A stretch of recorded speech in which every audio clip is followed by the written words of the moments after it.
Comment je prépare le Q4, deuxième partie, la suite de la vidéo de la semaine dernière. On va voir cela aujourd'hui. Bonjour, bienvenue sur la chaîne Liberté Financière. J'espère que vous allez bien. Moi c'est Sylvain. On se retrouve juste après l'intro.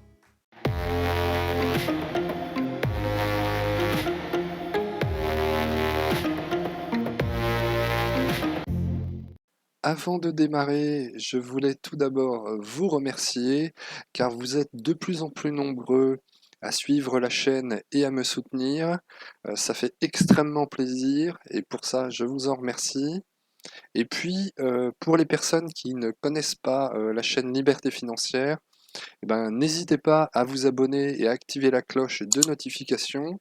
Dans cette chaîne, on parle principalement du business d'Amazon KDP, un business modèle extrêmement puissant puisque totalement gratuitement, nous mettons en ligne des livres sur la plateforme d'Amazon KDP et ensuite les livres sont en vente sur les différentes plateformes d'Amazon dans le monde entier. Alors rentrons dans le vif du sujet. Comment je prépare Q4? Alors aujourd'hui, c'est la deuxième partie de la vidéo qui a été commencée la semaine dernière. Alors si vous l'avez raté, je vous mets le lien en haut à droite de l'écran qui s'affiche actuellement. Et l'objectif, c'est de préparer au mieux le Q4, le dernier trimestre de l'année 2021, où c'est les plus forts mois de l'année, et c'est là où on réalise l'un des plus gros chiffres d'affaires de l'année sur le trimestre, tout du moins sur le quatrième et dernier trimestre de l'année. C'est là où on réalise les meilleurs résultats. Donc, pour préparer au mieux le Q4, alors moi c'est ma méthode, hein, je ne sais pas si c'est la bonne méthode, mais enfin moi je vais procéder comme ça cette année. Euh, on on va pas refaire la vidéo de la semaine dernière, mais très rapidement, donc je m'appuie sur l'analyse de ma bibliothèque et sur mon premier Q4 de 2020 pour préparer au mieux celui de 2021. Donc, je vous invite à aller voir la vidéo de la semaine dernière si vous ne l'avez pas encore vue, afin de suivre cette deuxième partie dans l'ordre. Donc, la deuxième partie, sur quoi j'ai déjà travaillé et sur quoi je vais travailler pour le Q4. Donc, le Q4 avec l'analyse du Q4. Donc, au 31 décembre 2021 ou au 1er janvier 2020, donc j'avais atteint 767 livres avec une répartition de no content à 201 livres, de low content à 527 livres, de medium content à 39 livres, donc 767 livres.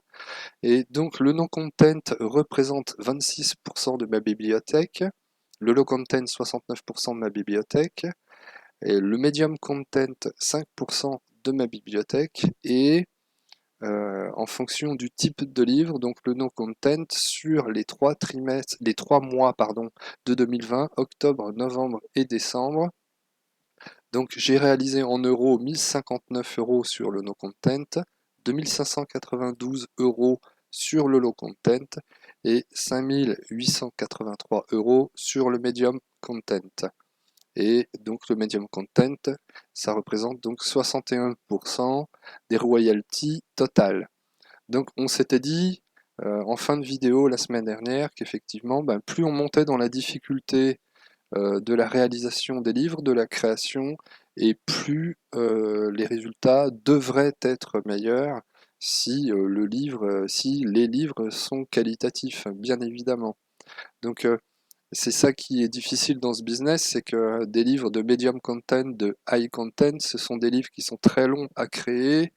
Moi, ça peut aller jusqu'à une vingtaine de jours pour réaliser un livre de medium content proche du high content, hein, je ne sais pas trop où le mettre, mais dans le medium content, ça m'est arrivé de mettre 20 jours environ pour réaliser un livre. Donc là, c'est vrai qu'il nous reste plus beaucoup de temps pour le Q4 et si on passe 20 jours par mois à faire un livre de medium content, ça veut dire que ben, à la fin de l'année, il y aura 4 livres ou 5 livres de medium content et c'est tout ce qu'il y aura en plus dans la bibliothèque. Donc l'objectif c'est pas ça, l'objectif c'est de créer des carnets pour préparer le Q4 2021 dans toutes les niches possibles et dans tous les types de livres également. Donc je ne vais pas délaisser le no content, même si les résultats à 61% sont sur le medium content. Il n'empêche que le low content et le no content, c'est presque 40%, 38% exactement, de mes résultats de 2020. Donc pour préparer au mieux le Q4, on procédait donc à l'analyse du Q4 2020.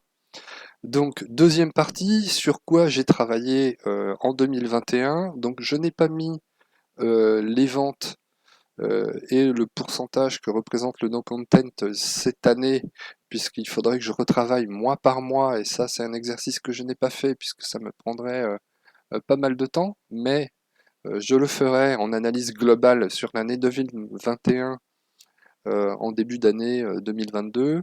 Donc au 1er janvier, on a dit j'étais à 767 livres, et puis dans les 8 mois de l'année 2021, donc je suis passé à 828 livres, avec donc 210 livres de no content, hein, donc j'ai fait plus 9, 572 livres de low content, donc là j'ai fait plus que 45.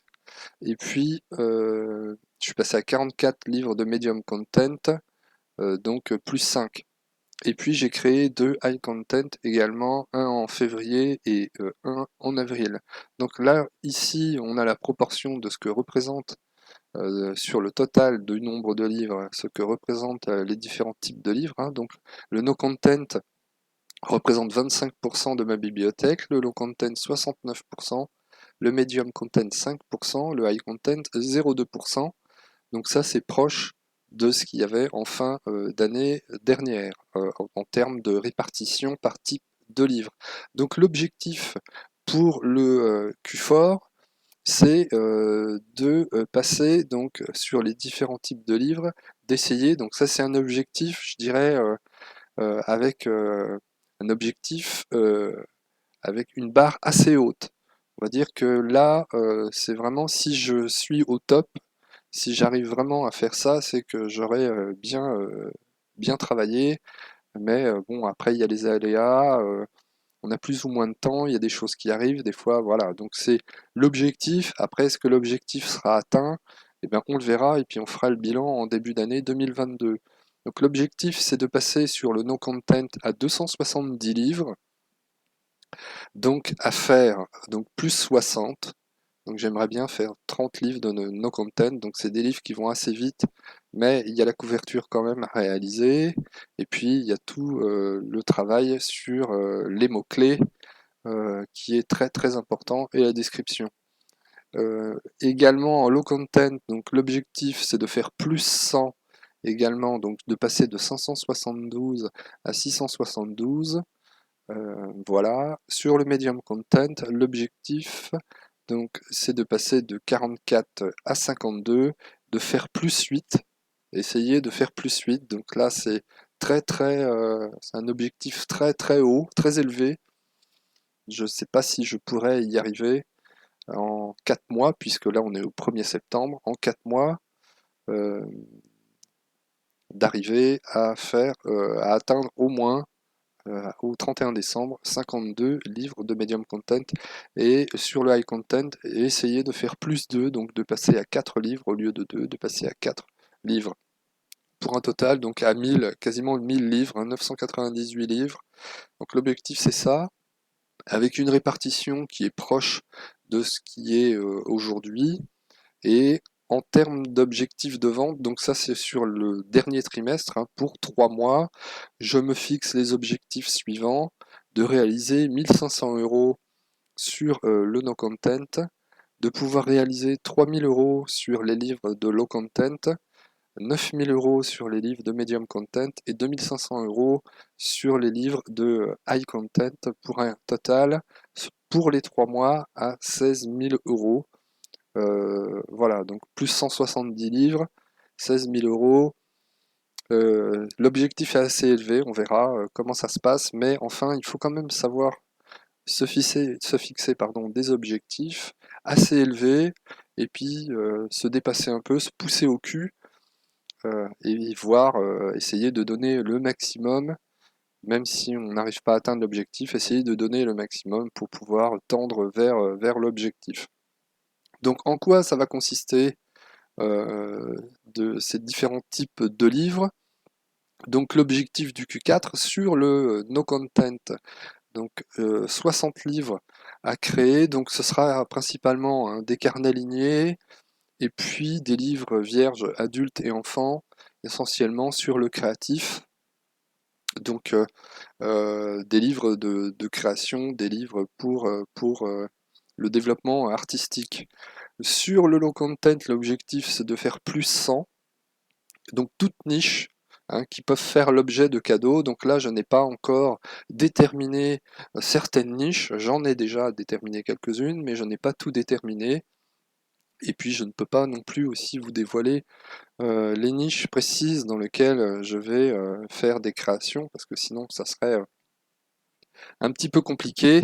Et puis c'est chasse gardée, je dirais, chacun doit travailler dans son coin et établir ses objectifs, et puis voir sur quelle niche il peut réaliser des livres et voir en fonction de ses compétences, en fonction du temps aussi qu'on a alloué à ce business, parce que ça prend beaucoup de temps et on fait ce qu'on peut et il faut se fixer des objectifs voilà, assez hauts mais somme toute réalisables. Donc moi concernant les adultes sur le low content, donc je vais essayer de créer des carnets utiles, donc des carnets à remplir, des carnets de toutes sortes. C'est ça, moi, que j'ai dans ma bibliothèque sur le low content. Des livres également sur les passions, puisque les membres de la famille de quelqu'un qui a une passion pour telle ou telle chose, ça fait toujours l'objet d'un petit cadeau complémentaire. Et puis comme les temps sont durs, on suppose que avec la période, que les livres sur Amazon KDP vont bien marcher au dernier trimestre 2021. Il n'y a pas de raison que ça marche moins bien que de 2020, puisque le business en ligne progresse et en constante progression d'environ 5% par an. Il n'y a pas de raison que ça se passe pas aussi pour nous dans le business d'Amazon KDP. Donc des livres sur les passions de toutes sortes et des livres sur le divertissement, alors des livres simples, adultes sur le divertissement, des livres de jeux, des livres de coloriage, de tout ce qui peut faire l'objet de divertissement. Je ne vais pas tout dévoiler, mais tout ce qui peut voilà, faire que l'adulte prend du plaisir. Pour les enfants, également des livres utiles, donc des livres utiles pour l'enfant, des livres aussi pour le développement de l'enfant, des choses assez simples mais qui sont utiles, que les parents aiment bien acheter pour les enfants. Et bien évidemment, des livres de coloriage, des livres de jeux simples aussi pour les enfants. Voilà, avec des ressources que l'on a sur Freepik ou Creative Fabrica, et des choses que l'on peut réaliser assez facilement, mais toujours en prenant du temps sur la qualité. Et donc la réalisation est assez simple en soi, mais après derrière il y a tout un travail qualitatif à faire, notamment sur voilà, sur lécher l'intérieur et puis faire une belle couverture. Et également sur le medium content, donc l'objectif à plus 8, pardon, des livres nichés, élaborés, des livres qui nécessitent vraiment de la recherche et qui nécessitent d'y passer du temps, beaucoup de temps et beaucoup de recherche en ligne, des livres pour adultes et pour enfants, des livres qui sont nichés. Et sur le high content, je prévois d'en faire deux, je vais essayer d'en faire deux, des livres très nichés et des livres qui vont régler des problématiques. Donc ça, voilà, j'ai quelques idées en tête, j'y suis en train d'y travailler actuellement. Donc voilà un petit peu ce que je pouvais vous dire par rapport à moi, comment je vais préparer le Q4, comment je compte m'y prendre, et puis les objectifs que je me fixe, et puis après, ben, on fera le bilan en début d'année 2022, et puis on verra ce qui a fonctionné et ce qui n'a pas fonctionné. Donc voilà, c'est tout pour cette deuxième partie. C'était assez court. Vous avez bien compris hein, que je ne peux pas vous dévoiler non plus toutes les niches dans lesquelles j'ai des livres et dans lesquelles je vais créer des livres. C'est à vous de faire vos propres recherches. Euh, il y a beaucoup de place dans Amazon KDP, et la niche qui marche le mieux en fin d'année, c'est évidemment la niche des enfants. Donc là, il y a des tas de choses à faire dans Amazon KDP, et il y a beaucoup de place si vous faites des recherches dans Amazon avec des outils tels que Keyword Everywhere qui vont vous aider, et Helium 10, et puis Self Publishing Titan. Vous allez trouver des niches qui vont vous aider, vous allez voir, vous allez trouver des idées, et même vous allez trouver plus d'idées que de temps pour réaliser vos créations. Donc la niche des enfants, c'est vraiment la niche qui marche le mieux pour la fin de l'année. J'espère que cette vidéo vous a plu. N'hésitez pas à vous abonner et activer la cloche, parce que les semaines qui arriveront, on va rentrer dans le concret, et puis on essayera de voir ensemble quelle niche et qu'est-ce qu'on peut réaliser concrètement pour le Q4. Et puis peut-être qu'on fera aussi des créations de livres en, en ligne avec des vidéos où on créera des livres directement ensemble.